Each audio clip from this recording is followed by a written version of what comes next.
Good morning again, guys. It is 8:22. It is the 27th of November.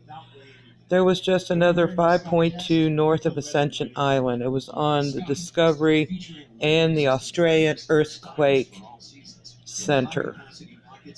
Also, there was a 4.1 Central California, close to Interstate 5. And that was on Discovery and EMSC app.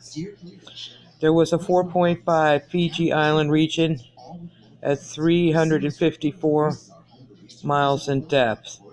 The one in California they still have at 6.2, and the one they have in north of Ascension Island has at 6.2 also right now, miles in depth.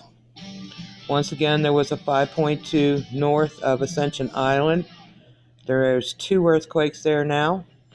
This one was put up by the Australian Earthquake Center and Discovery. A 4.1 Central California, close to Interstate 5. All right, guys, please be careful out there. God bless you. You guys are awesome. Please be safe out there. Thumbs up for all of you.